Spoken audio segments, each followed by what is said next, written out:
The services provided by Darby's Warrior Support are funded by your generous donations. There are 5 easy and safe ways to make a monetary donation to Darby's Warrior Support. Well, good evening to everybody, and this is Dennis Smith, Vice President of Darby's Warrior Support, and would like to thank everybody for tuning in with us for the first podcast that we've done. And really the gist of tonight's podcast is to kind of tell you a little bit of history, a little bit about who we are, what we do, where we come from, and kind of how we all tied into the Rangers, the Special Operations community, and post 9/11 generation. So without further ado, we started the organization as Darby's Warrior Support probably about 6 years ago, I think. I can't remember exactly that when we started it, but we started about 6 years ago, and we started out as just a couple of good old boys wanting to go out to Arkansas duck hunting. I say we started 6 years ago. We started the organization about 6 years ago, but we started all of this in the way it kind of came about 17 years ago. So pre 9/11 time, we were all serving together. Myself, Sean Daniel, and Sergeant Major John Brady. All of us was young, who was from the Ranger Regiment at the time, Sergeant First Classes, captains, working as staff officers and NCOs in a 3 shop. Sean grew up, graduated from West Point, grew up in Arkansas, went to Catholic High School in Little Rock, grew up duck hunting, him and his dad. I grew up in the South, Northwest Florida, South Alabama, bass fishing. If we shot a duck, it was because one just flew by. It wasn't because we were trying to go duck hunting. And John Brady grew up in Ohio, in a small little community town there, hunting and fishing, doing the things that all good young men do in America. We all come together. Sean wanted to get us out and go duck hunting, and I was like, man, I'm not going duck hunting. It's such a waste of time. It's just so much little meat. It's not worth it. I'm going to go fishing. I'm going to go deer hunting. I'm going to do something that's going to be worth going. Long story short, it was the opening day was the next day of duck season, and I can't remember, 99, maybe 2000. And I told Sean, I said, hey, sir, I'm going to invite myself to go duck hunting with you in the morning. And that was on Fort Benning when we was all together in 3rd Ranger Battalion. And I got up the next morning. I met him at the duck hole. I didn't have waders. I didn't have anything. I just had a shotgun that my dad had given me in 1984 when I graduated from high school, and a box of shells that I used to go squirrel hunting with. They were steel shot for all you people out there that's wondering if I was shooting lead at ducks. But anyway, we we got out there. I think I shot a box of shells, and I think I crippled one bird. And I had a blast. It was absolutely phenomenal. So from that day on, I was I kind of got a little teaser there and was hooked. And we hunted several weekends after that. We actually was planning a trip to Arkansas, and because he told me, it's like, if you think this is fun, you got to go to Arkansas. The Mississippi and the Central Flyway is at, and he's like, it's unbelievable. So we had planned a trip to go out to Arkansas and hunt. That was in 2001, and duck season had just started to open, and then 9/11 happened. It's 8:52 here in New York. I'm Bryant Gumbel. We understand that there has been a plane crash on the southern tip of Manhattan. You're looking at the World Trade Center. So with 9/11, on September 11th, and all the events that took place that day, with the organizations that we were in, we knew that it was, we were fixing to go to war. And we wasn't sure exactly the minute, but we knew that this was an act of terror and that something had to be done about it. None of us will ever forget this day, yet we go forward to defend freedom and all that is good and just in our world. On 19 October 2001, Sean was Captain Sean Daniel, and Charlie Company, 3rd Battalion, 75th Ranger Regiment.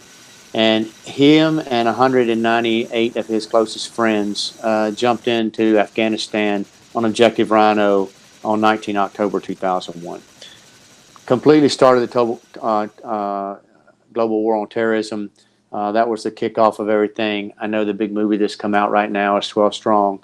As they were jumping in to Objective Rhino, the SF forces and coalition forces and Kurds was coming in from the northern end for the Northern Alliance. So the big assault had kicked off, and what did that do? That messed up our duck hunting trip. So we missed the initial time that we was going to go duck hunting, the plan that we had to go. But as luck would have it, and the way the rotations worked, we were able to make a boomerang trip in 2002, January, right before the end of closing season. Myself, Sergeant First Class Brady at the time, John Brady, and then Captain Daniel. We made a boomerang trip up there for a 4-day weekend.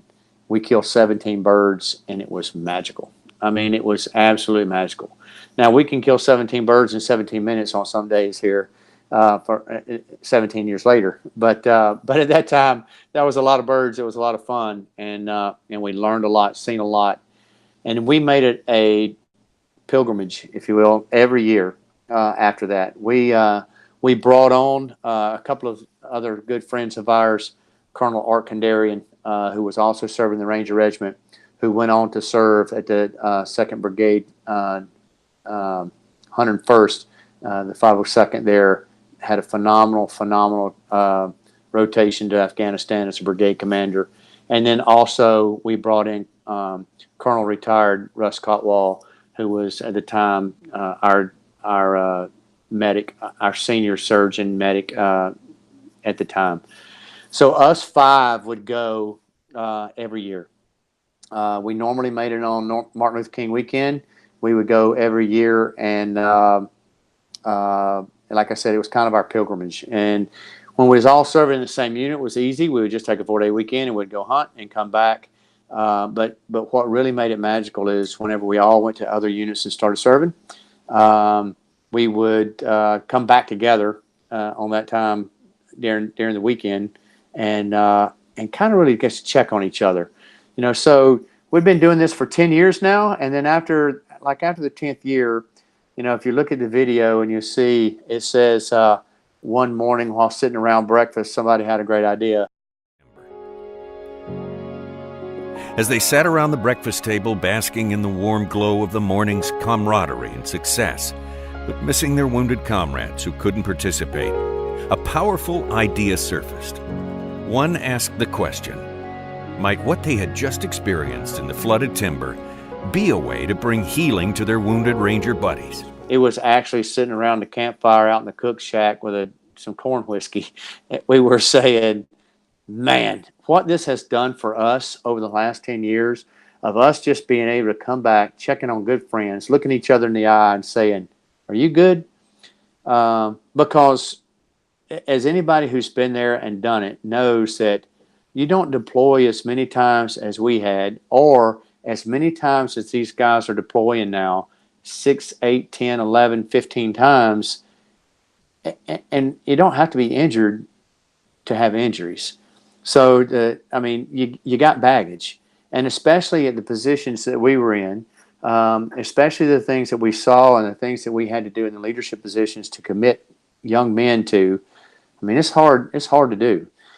So us coming back together, being able to look each other in the eye and saying, I got you, I'm here for you, are you good? We knew what it was doing for us. So that night around the campfire, we were like, man, we really need to bring some more guys out here and try this. We need to bring some young hoas out here, young Rangers, to experience what we've experienced and know what it's done for us. And there's really no way to explain what it does for you until you're actually there doing it. I don't think anything else could do it. I don't think deer hunting can do it. I don't think quail hunting could do it. I don't think fishing can do it. I don't think any of them kind of agendas could do it.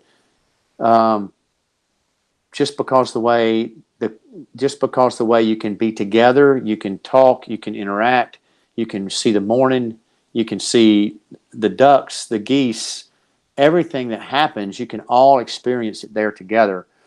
It's not an individual type sport. So the next year, we brought in 25 young men. We brought them in out of great patrons and the kindness of God's heart of supporting them. And we had a blast. I mean, and that was actually the start of DWS, what is now known as DWS. We were just doing it out of the goodness of our heart to bring some guys on. The next year, we brought 25 more. I think the next year we actually had 52, if I'm not mistaken. Then we got up to 80. Last year we done over 100, and then this year we're on track to do like 120 or something like that, if I'm not mistaken. So we've grown quite a bit. One of the questions we get all the time is how did we get the name? Where did we come from? So as I mentioned just a little bit ago, post 9/11, that's kind of who we're focusing on. The 9/11 generation. God bless everybody who served. God bless everybody who helps. But you got to pick a niche. And from where we come from, the post 9/11 generation is what we wanted to focus on, and we wanted to focus on the special operations community. So nothing against Vietnam veterans or Desert Storm veterans or anything like that. This is just where we felt that our niche was. So we have served on Joint Task Force quite often, most often, and in a special operations community. So our main customer is the special operations soldier and sailor and airman, and I don't know if there's any Coast Guard or not, but that is our main focus. And what we have done is our primary customer being the Ranger Regiment, mainly because we still have ties there. My wife works there, and she's in the medical field, so I can kind of get the right person for the facility. But we service Special Forces, Green Berets. We service the Navy SEALs. We service the Task Force 160th Special Aviation Regiment, and then other special operators as well that we have served with through the time. So that's kind of our focus of who we've kind of focused this on and who we try to help. We initially had started out saying that we were going to do just Purple Heart if you'd been injured or you'd had a Valorous Award or something like that. And we quickly come to realize that that's not really fair. It's not really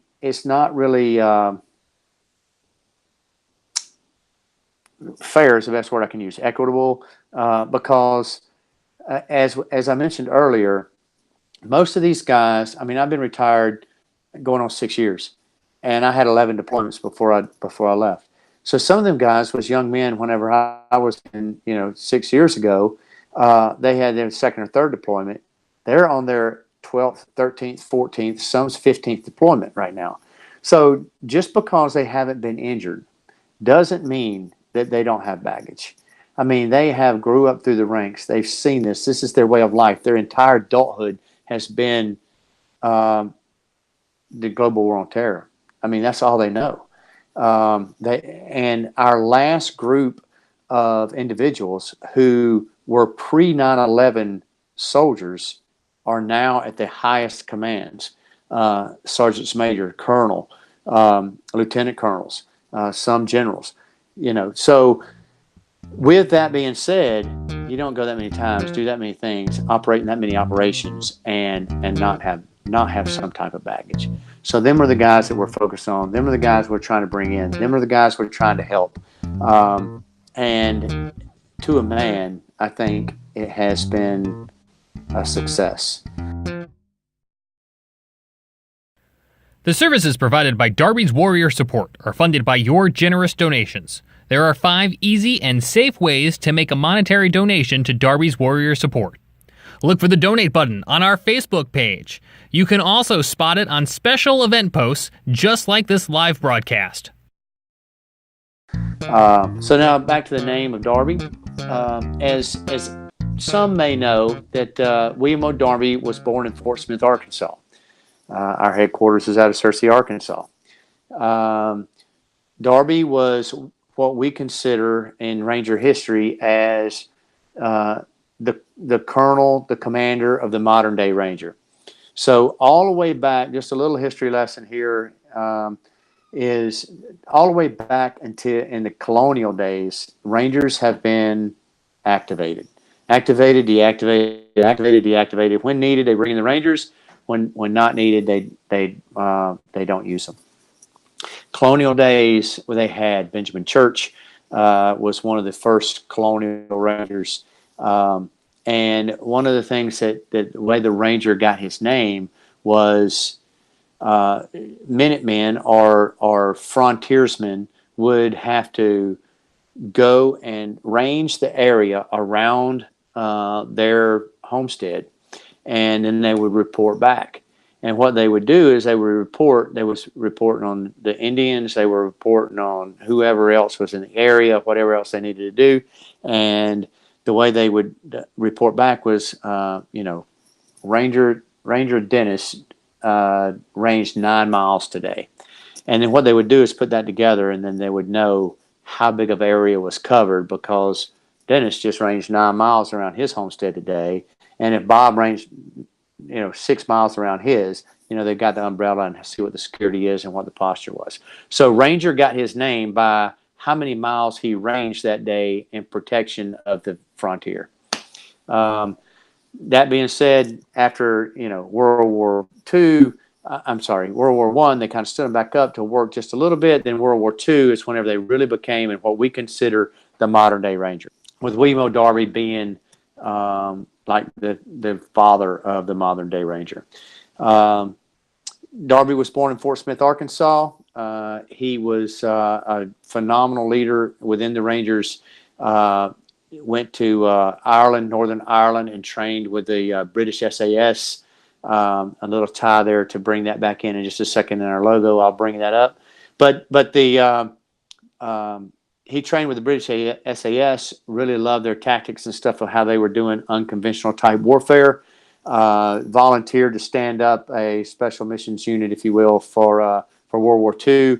And then Darby's Rangers, as they were known as, came from actually a National Guard unit, where most of the volunteers came from, was out of that unit. They trained in Ireland, Scotland, and then moved into Anzio and done different missions throughout World War II. Darby was awarded the Distinguished Service Cross, if I'm not mistaken, at that. Patton comes on and say that Darby was one of the bravest men that he ever met. He was kind of the battalion commander and leader that would pick up a machine gun and lead the charge. So just a phenomenal leader whenever it came to respect of his men and leading his men and mentoring his men as he needed to. So the time for us for that was, so the patches and stuff that they had, today the Ranger Scroll is the patch that they use to identify themselves within the Army ranks. World War II, they didn't have a patch. The old Sunco gas station diamond is blue and gold. And they kind of used that Sunco diamond color, blue and gold, and they just wrote Rangers in it. And they wore that for a while. Then that was the 1st Ranger Battalion that Darby was in charge of. And then they later stood up 2nd Ranger Battalion, 3rd, 4th, 5th, and 6th Ranger Battalions to do different offensives throughout the Pacific and different areas around the world during World War II, with Merrill's Marauders and some of the others. But with that diamond patch, and to bring it to reference for some of the guys, you can see Saving Private Ryan is a good example. You can see that they have the orange diamond on their helmet, which stands for Rangers, with a 2 in it. And he's like, "Sir, we're from 2nd Rangers." So when they hit the beach, you've seen it. And in World War II, Point du Hoc, 2nd Ranger Battalion, hit Point du Hoc, had to scale the cliffs and that stuff. So that was kind of portrayed in the movie Saving Private Ryan just a little bit. So just to kind of bring all that tie back together. But what's unique about that is that diamond still today is a semblance of the Ranger. Anywhere you go, you'll see the diamond and with a 2 in it, a 1 in it, a 3 in it. You'll also see it just say Rangers in it if it's from the Ranger School or something like that, and that's really kind of neat. What's the tie to it for Arkansas is in the Arkansas state flag, the diamond is kind of their centerpiece for the state emblem on the flag. Training with the SAS as Darby done in World War II there in Northern Ireland. They were issued only the SAS and the American paratrooper was issued the dagger, which was a special operation type dagger. And so inside our emblem, you'll see the dagger that we've got inside the diamond. And we went with the gold inside with like the sun rays that are coming up, because on the Ranger crest at the top you've got the sun, a lightning bolt, and a star. And the sun, the 12 providences, it's got 12 marks around it, and it's the sun of China with the Burma providences around the side of it. And then the star in the bottom right, and then the lightning bolt in the center for the fast strike. So we kind of tied that ray of sunlight in the backside for the dawning of the new Darby's warrior support type, and then also for it tied to the lineage of it. So the way that Darby, William O. Darby, the Fort Smith, Arkansas, the diamond, the dagger, now you kind of see how it all ties together, and then how we kind of got our name and the history and the heritage of where we come from and our background. The services provided by Darby's Warrior Support are funded by your generous donations. There are 5 easy and safe ways to make a monetary donation to Darby's Warrior Support. Visit smile.amazon.com to choose us as your charity of choice. You shop, Amazon donates. There's no extra cost to you. All right, so that's a little bit of our history. That's kind of where we're coming from, how we established the history that we took, why we took the diamond and the Darby's Warrior Support name, and then how we've kind of grown as an organization. The biggest thing is to know that we kind of had a slogan for a while that we work for soldiers, not salaries, and we've grown and grown and grown, and that growth has been phenomenal, but it also costs a lot of money. We have now got a couple of different lodges, if you will, houses. We've got patrons that takes care of us and helps us out. We've got property of our own that we use and able to establish deer hunts, duck hunts, turkey hunts for our patrons.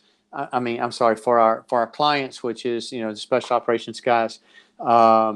We are in the process, and our future and long-term goal, I hope, is to get us we want to buy us a piece of property. We want us to put us a lodge there where we can use it year-round, so we can do all kinds of things for the organizations. If a unit wants to come in there and do a family retreat or whatever they want to do, we can do that. We want to have long-range shooting. We want to have skeet. We want to have, whatever we can think of to have for the guys and gals and families there. That's kind of where we want to go and grow this thing too. So with all that being said, we've grown quite a bit over the past few years. We've grown tremendously over the last 3 years, and all of that has been with support from people just like you, and the donations that come in, and from generous patrons that we have to help us out. Good people that's just trying to help out guys who defend our freedom every single day and every night. One thing that I didn't mention earlier, just kind of put it in perspective here, since Sean jumped in on 19 October until tonight, I guarantee you right now that boys are gearing up to get ready to go on target right now. The Special Operations Soldiers is the only unit that has been deployed continuously since 19 October 2001. There has always been somebody in harm's way and in conflict and running missions every night since that night. Whenever President George Bush said that we will hunt them down relentlessly, he wasn't lying. We haven't stopped. Business is good. So in order to help us continue to fund what we needed to do, we've set up several things to help out with that. A couple of things that we have working is the Amazon Smiles. Amazon Smiles is a fantastic organization that helps nonprofit of your choice. We hope that Darby's Warrior Support becomes your nonprofit of choice. And what it does is costs you absolutely nothing. You go on Amazon, you buy whatever it is you want to buy. You have Darby's Warrior Support down as your nonprofit, and they put 0.5% of the sale on to Darby's Warrior Support. Nothing costs you. It doesn't go up on your cost. It doesn't do anything. They just pull the price of whatever that sale is, and it goes to Darby's Warrior Support. We've made a little bit of money that way, but we could potentially make a lot more money to support the organization that way. We've also got different things like the Facebook donations. You can go on and donate that away with a donate button from there. You can go to the website. It's www.darbys, D-A-R-B-Y-S, warrior, W-A-R-R-I-O-R, support, SUPPORT.org. And that's Darbys Warrior Support.org. And you can go in there, check out our website, and do donations that way as well. It goes through PayPal and it's secure. And then you can also do a couple other things that we've got working. So things that we've got coming up in the future, and the things that we've got working that you can donate on. And if you want to try to get something back with the money you donate, we've got a very nice Henry rifle that we're donating off and selling tickets for. And you can buy raffle tickets for that online as well. You go to our Facebook page at Darby's Warrior Support Facebook page, and you can donate or buy tickets from that. That's also secured through PayPal. And for you fishermen and hunters out there, we've also got a power pole that we are selling tickets and raffle tickets and stuff off for as well.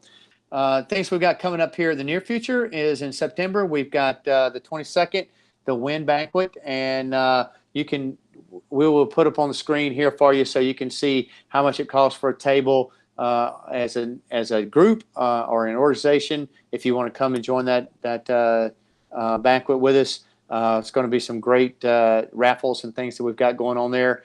And then also as an individual of how much it costs, we'll put that up on the screen here for you just shortly. And then the other thing that we've got coming up is our big banquet that we have every year at the Country Club of Little Rock. That's going to be the 27th of October. We've got Clay Pendergrass, Navy SEAL, who's going to be the guest speaker for that. It's going to be a really good event, and we'll also give you the information on that if you want to donate to either one of them things. So before we sign off, I'd like to thank Josh Hall, Delta Company 3rd of the 509th. He sent us a picture of his guys in Afghanistan in 2012. Sean and I both have served in that unit. Fantastic unit, Geronimo. Okay, so we thank you for joining us for our first episode here, and we'll be back next month in September to do this once again. Hoping to have my good friend Sean Daniel and the president of the organization with us next month. And if there's anybody got any questions or anything, our numbers are there on the screen. Our web address is there on the screen. You can follow us on Facebook, like us on Facebook, follow us on Twitter, Instagram, and all the other social media outlets that's out there. So thank you, and until next time, this is Dennis Smith, Darby's Warrior Support. The services provided by Darby's Warrior Support are funded by your generous donations. There are 5 easy and safe ways to make a monetary donation to Darby's Warrior Support. Visit darbyswarriorsupport.org/donate to contribute now via PayPal.